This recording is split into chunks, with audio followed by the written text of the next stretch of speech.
সুপ্রভাত বন্ধুরা, রাজ্যের রূপকথার নতুন ভিডিওতে তোমাদেরকে স্বাগত জানাই।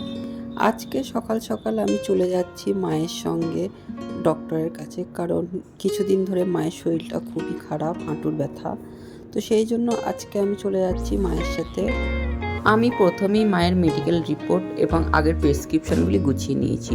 সবসময় মনে রেখো, ডাক্তারের কাছে যাওয়ার আগে রিপোর্টস এবং প্রেসক্রিপশন সঙ্গে নিয়ে যাওয়া গুরুত্বপূর্ণ। সকাল থেকেই ওয়েদারটা খুবই সুন্দর, পরিষ্কার আকাশ। কিছুদিন ধরে বৃষ্টি হচ্ছিল, তোমরা সকলেই জানো। তো বৃষ্টি কাটিয়ে আজকে সকালে সুন্দর একটা মিষ্টি রৌদ্র উঠেছে। তারপর আমি এবং মা টোটো থেকে নেমে হেঁটে এখন ডক্টরের চেম্বারে এসে পৌঁছেছি। এখানে দেখছি অন্যান্য রোগীরাও অপেক্ষা করছে।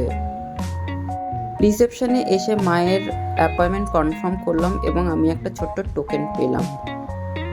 ঘড়িতে এখন 8:45। ডক্টরবাবু মাকে ডাকলেন। ডাক্তার মায়ের রক্তচাপ, ওজন এবং অন্যান্য কিছু টেস্ট করলেন। মায়ের আগের সমস্যা নিয়ে আলোচনা করলাম। ডাক্তার মায়ের রিপোর্ট দেখে বললেন যে সব কিছু ঠিক আছে, কিছু খাদ্যাভ্যাস পরিবর্তন করতে হবে। চেক আপ শেষ হলো, এখন আমি আর মা বাড়ি ফিরছি। ডাক্তারের পরামর্শ, ব্যায়াম করা দরকার। তোমরাও কারা কারা প্রতিদিন ব্যায়াম করো সেটা আমাকে কমেন্ট করে জানিও। কিছুদিন পর মাকে নিয়ে আবার চেক আপ করাতে নিয়ে আসবো। তো আজকে ভিডিওটা এই পর্যন্তই। তোমাদের সাথে দেখা হবে নতুন একটি ব্লগে।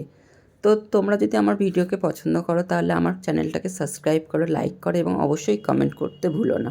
দেখা হচ্ছে পরবর্তী ভিডিওতে। ততক্ষণ বাই বাই।